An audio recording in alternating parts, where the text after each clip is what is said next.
Good morning, good afternoon, good evening, wherever you are. Welcome to the Two Tokens podcast. My name is Alex Bausch. I'm the chairman of this foundation, and I have in the studio today Dion Bongaerts and Olivier Rikken, the co-captains of the Euro Stablecoin Working Group.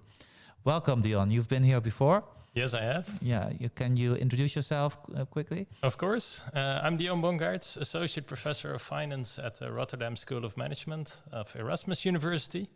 Over there, I'm also Academic Director of the FinTech Expert Practice at the Erasmus Center for Data Analytics. And I'm part of Two Tokens, the Research Council there, and member of several use case groups. Yeah, and you've been here from the start, so you're a founding member, if you will. And the other founding member, a person that I've worked with for a better part of 4 or 5 years, is Olivier Rikken. Welcome, Olivier. He's my together we're on the board of Two Tokens, and today you're here in your capacity as co-captain of. Yeah, of co-captain of the working group, indeed. Thank you very much. My name is Olivier Rikken. Been active in the blockchain space on various elements for a very long time already. Running one of the largest blockchain companies in the Netherlands together with Jeroen and with Richard. But also being involved in Two Tokens right from the beginning, being a member of the board, heading the research part. And thus also picking up this Euro Stablecoin Working Group. And besides that, like Dion, I'm also affiliated to a university. And in my case, it's the University of Technology of Delft, where I do research towards the governance of decentralized autonomous organizations. And besides that, I'm doing tons of other stuff in the blockchain space. So that's me. So tokenizing DAOs, Olivier, that's what we're going to spend another session on. And this is going to be very, very interesting. Today, the purpose for today, for the people who come in and listen to this podcast more often, is to announce the new working group and also share with you the reason why we're doing this.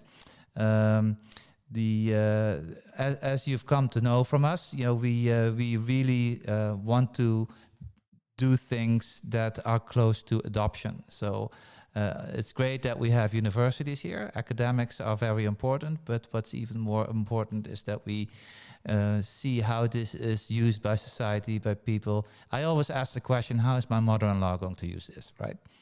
And the thing is, we have several working groups, some of which you may or may not know, but the working groups that we are doing today are the working group on tokenizing energy.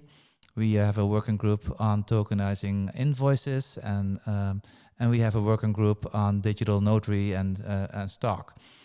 And some of these working groups are actually in production, and also working groups such as electronic bill of lading in the port. But what they all have in common is that this is going to be used, and they have a need, and they came to us for a Euro stablecoin. And Dion, you are actually doing the research on some of these. How did that come to be? I remember having a session with the banks, and they said, well, let's have a Euro stablecoin. Let's just make one. Yeah, so an important reason that we wanted to do this was we were working on the invoice token, and we noticed that there was a large inefficiency in working out that business model if we had to go from the regular monetary system to the decentralized finance system back to the regular monetary system. That's inefficient. For that, you need all kind of trusted parties, extra facilities. And that would be much more efficient if you could do everything on the blockchain without having to do this so-called on-ramp and off-ramp. And our project is not the only one for which this is the case. This is the case for many other projects. Consistently, you've seen, for example, in the US, where you have several large stablecoins, that these stablecoins have become kind of the prime medium of exchange in, for example, decentralized exchanges. A lot of that, a lot of token trading goes through USDT or USDC. In Europe, that is much less available. There's no euro stablecoin with really large volume that everybody agrees on. That's a standard stablecoin. So we wanted to investigate why that was the case and what should be done in order to get there. Okay. And but I don't think we are the kind of people who just investigate. Olivier, you work with a lot of banks and companies, and among others, central bank in the Caribbean. And so having sat into one of these working groups meetings, it was suggested that we actually build this stablecoin and we tag it to one of these smaller central banks. Can you elaborate? Yeah, absolutely. What we are trying to do foremostly, and that's the first goal of the Euro Stablecoin working group, is actually based on solid research and choices that we want to make sure that we are in line with regulatory requirements, but also with requirements of can such a stablecoin be scalable in a sustainable way, etc. Not only having this as a theoretical exercise, but also start building it in order to make sure that we can start testing it in the various use cases within the two tokens use cases, so that we can really start measuring the added value, the added efficiency gains that such a stablecoin can give in these cases, on top of the tokenizing of, for example, invoices, but that we also include the settlement in itself. So we can really start measuring how much more efficient it is. So we can share this with various central banks, but hopefully also with the European Central Bank, and start showing them what the benefits are if we introduce it like this way. And if that's successful, that we really start looking at if we are able to scale this over the coming time as well, beyond the use cases. So it's a, first of all, a theoretical exercise, making it into practice, really testing it, getting test results, and see if we can start scaling it from there. So that is really the primary goal of this Euro stablecoin working group that we have within two tokens. So one thing I would like to add is that if you have such a stablecoin, it acts as an enabler and amplifier for this whole ecosystem. It triggers various other initiatives that become more feasible because such a stablecoin is there. So it will probably propel the developments and the innovation in the decentralized finance and blockchain space. And so how does this relate to what the central banks, the ECB and the Federal Reserve, are trying to do? They are also looking at, well, I wouldn't call them stable coins, but more digital euros or CBDCs. Yeah, they're looking at central bank digital currencies. One reason that they are doing that was that Facebook came with the Libra, nowadays called Dion, and they were very concerned that commercial parties would come with a medium of exchange and transaction medium that had higher convenience than what they were offering, in which case they would lose part of their monetary power and would make it much harder to steer economy if needed. So that was one of the reasons that the central banks also started to develop central bank digital currency. And another reason is that in the global financial crisis, we saw that Lehman Brothers blew up. That almost led to the collapse of the entire Western financial system. And there was not much of a backup for that. If you have central bank digital currency, then people have the opportunity of having an account directly with the central bank, backed by the central bank. And that can serve also as a backup financial infrastructure in case a large part of the financial sector blows up. So in your view, a public digital currency or a public stable coin, if you will, and a private stable coin, as we are trying to do here, can really live really in the same ecosystem. That depends. If the public stablecoin is unlimitedly available, there would be very little space for a private stablecoin, because private stablecoins tend to be one way or the other to a certain degree unstable, in the sense that you can get a run to the exit, just like a bank run. It depends on how they're structured, but in almost any setup, there is at least a very small probability that it collapses.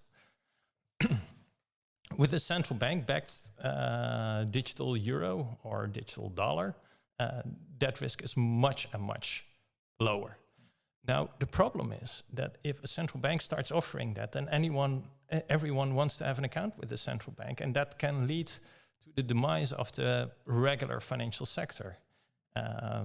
Moreover, a central bank, like any government type of organization, is not best at serving commercial roles. So the commercial banks will become smaller and have a different role. Will become smaller, have a different role. You probably get less innovation, and that's probably not what you want. So therefore, in the discussions about CBDC, there's a lot of talk about having caps or segment constraints on the availability of a digital euro or digital dollar. So these two, in that case, can live next to each other. You can have within this cap for everyone, say max 10,000 euros per person, you can have CBDC. And for everything beyond that, and also for wholesale use, you can have a private stablecoin. So, Olivier, you two are very knowledgeable. You're the co-captains. There's a lot of work to be done. But the team looks very impressive from who've joined the working group so far. Can you share some names? I know that ABN AMRO, Rabobank, some of the big banks in the Netherlands are part of this. Can you introduce some people of the team that have or are already playing an important role here? Yeah, there are various people that are playing an important role, and like you said, there are a couple of the big banks in the Netherlands are joining. Also, the liaison for the Dutch Banking Association, who's also active in the Europe initiative, is joining here as well. We have some of the top experts in the cryptocurrency and token space here in the Netherlands onboarding as well. People like Bert Slachter is thinking along and joining this as well, and various tech companies also who are interested in setting this up, or at least investigating on how this could be set up in itself. So yes, we do have a top team, and always open to welcoming more. Yeah, like you said, we have banks, we have tech people, we have very knowledgeable people who are really into the cryptocurrency and tokenization space, but also various universities, obviously Rotterdam and Delft, like I mentioned, but also from Amsterdam that are joining. So it's really an interdisciplinary team, and we are always open to people who can really add value to the team, because we want to make it as interdisciplinary as possible, because it's not a technical setup, it's not an economical question, it's not a legal question, it's a combination of all these things if you want to make a very sustainable stable coin in itself and really bring it into markets. And in addition to what Dion just said, can it live next to or how does it differ, or how does it relate to what central banks are doing? Yes, they can live together. Maybe a central bank digital currency is more feasible. Maybe the euro stablecoin is more feasible, or euro stablecoin or the token in itself is more feasible. But one of the things that we want to do, and that's why we want to do it in this way right now, is obviously to make it happen really fast, so we can start measuring the added value this year already, And if you look at the timelines that are presented so far by the central banks that are working on these similar initiatives, these are more longer terms. So it can take several years before we can really start using it. While we think if we can set it up in a sustainable way, meaning that the economics are right, that it's regulatory right, and technologically solid, then we want to implement it as soon as possible to really show the world the efficiency gain that you can reach if you can do the settlements in any transfer of assets or whatsoever using stablecoins in itself. And this is really one of the main goals, really start testing it as soon as possible to show the added value and to the length that Dion said already, that hopefully also triggers other people to say, hey, we see the added value now even more, so let's start thinking about new use cases, how we can use this in other industries, in other processes, etc. Yeah, and it should be mentioned that the working group energy token sees the best use at this time for Euro stablecoin, and we agreed that this would be the example that we try to implement. And albeit that the energy token there is a shared asset and not so much a payment of kilowatt hour in a token, but nonetheless they saw, especially in the onboarding and of clients, they saw the Euro stablecoin as a really big benefit. Would be interesting to see how that will pan out. So the preparations are starting. You've had several workshops internally, and you're doing your first research. When can we expect a public webinar that people can participate? Yeah, hopefully quite soon. If you just take a look at the phases of the working group in itself, this first quarter we are really working on getting the various scenarios of the stablecoin together. So how does the economic scenario look like, the regulatory scenario, and a technical setup in itself, which we want to set up a series of scenarios and then plot them against a series of criteria to see which is the most feasible to really start working on, start building it. Building this this token or this Euro stablecoin should commence in Q2. So the goal is then that in Q3 and Q4 we can start testing it in the various use cases. That one of them being the energy use case that you just mentioned in itself. So that is it's an ambitious timeline, but we think it is feasible. Hopefully in a few weeks' time, when we went through the scenarios and the decision of which scenario are we going to pursue to start building it, is something that we can start presenting in a webinar in a few weeks' time. So that would be really nice. In the news this week, this recording dates March 10th. It's very relevant. There was some executive orders that came out of the White House this week. Looking macroeconomic, Dion, and globally, what do you think? This is perfect timing for a working group like this, huh? Absolutely, absolutely. What do you think the Americans are going to do? Create a stable coin that's dominate the world, called the dollar stable coin? Well, China did introduce its central bank digital currency and basically forced through the back door people to use it during the Olympics. And now US, being always in tech competition with China, want to join that race. Interesting. Of all the stable coins that are out there today, whether it be Tether or USDC or whatever, I think 9 out of 10 stable coins are tagged to the dollar, right? From people in Europe, we work with the DEA, the Digital Euro Association, and we work with other groups in France, and Olivier, so do you. We've all had this need for digital euro. How are we working with other members in Europe on integrating this? Are we, for instance, looking at MiCA? Can you comment on that, Olivier?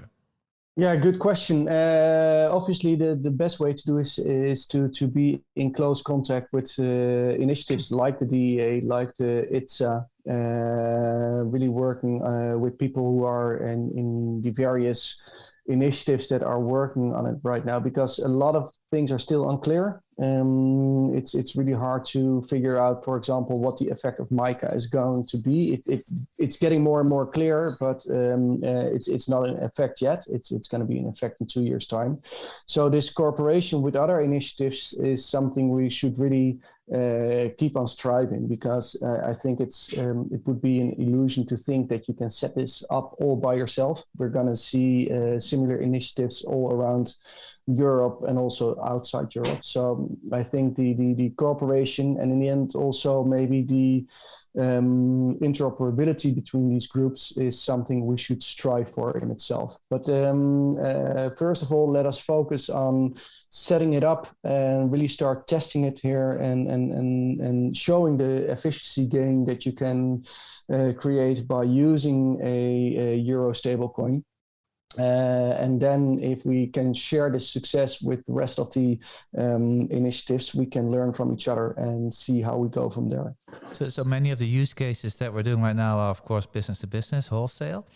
How is this also going to help my children and consumers to, for instance, trade digital assets or even cryptocurrencies? Any comment on that? Yeah, well, actually, it's in the end, it will help them as well, because it allows for new businesses to emerge in this case, where we traditionally had to go through certain third parties to set up certain services. Now we can start up setting these services using, for example, smart contracting, where in the end, the execution of a certain trade is being automated without the need of a third party to look at it anymore. And this is really where the added value can be, because then the transfer of the value can go through the smart contracts, where the smart contracts in themselves hold on to the value until certain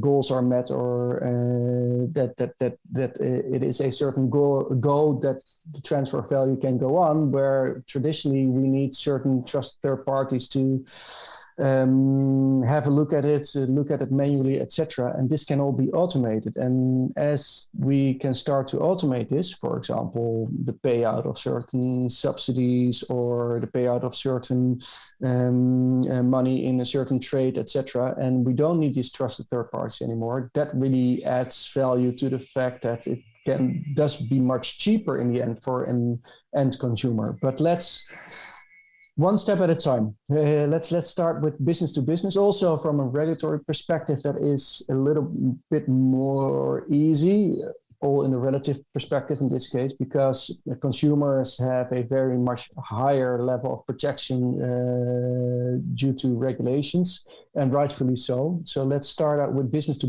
really show that it is fast, efficient, safe, and can adhere to all the regulatory requirements, and then focus on what can it do to consumers. Yeah, if you read the executive order that Biden set out this week, the first three were kind of anti-crypto, protecting the consumer, and but there's luckily also some other executive orders, among them, working with on innovation and working with market parties on making things possible. But I hope that here in Europe, with the central banks and the ECB and the European Union, we can be as fast or as effective as we need to be. You were going to also comment on my earlier question, Dion. Yeah, so to follow up on Olivier's answer, even if we don't introduce it for retail clients of financial institutions or so, simply the fact that it's available in a business to business allows this, the settlement of trades that always go through brokers in a much more efficient way. There's no counterparty risk on those trades that you in the situation now do have. So if you can get that whole clearing and settlement of securities transactions more efficient, even if retail customers don't use stable coins, but all the business to business is done with stable coins, the operational costs go down and retail customers have lower fees. That sounds too good to be true. When can we have it done? Well, guys, thank you for this introduction. Any last messages or call for actions for the world? Olivier? Yeah, well, like I actually mentioned earlier, if you think you can contribute to our working group, please contact us, because that would be great. We do have an interdisciplinary team. We really want to set it up, taking all different angles into account, so an economical view, but also a regulatory view and a technical view. Really combining this together. Don't forget also the user friendliness and these kind of things that should be in place as well. So if you think you can contribute to our working group, please contact either myself, Dion, or you, Alex, and let's see if we can integrate you into the working groups. And if you have any lessons learned due to initiatives that you were involved in earlier stages that look like the initiative that we are working on, we are also very willing to learn from other initiatives. So please let us know as well. Dion, any closing remarks? Any PhD students that might be interested in working in your university? Oh, many. Okay. Yeah. Wrong question. Yeah. Well, thank you for today's session. This was recorded March 10th. In the meantime, a lot may have happened in the world. This is an interesting times that we're living in. For 2tokens, we will continue the quest. Later this spring, we're going to be doing roundtable discussions on the tokenization of society and legal regulatory questions. Be sure to come back to this podcast channel. You can find us on YouTube, Spotify, any podcast channel that is out there. And if you would like to learn more about the working group and the deliverables, be sure to look at 2tokens.org. Thank you and goodbye. That was it for today's podcast. Thank you for listening in, and please subscribe so you don't miss out on our upcoming episodes. If you want to get in touch with us, you can find our contact details at www.2tokens.org.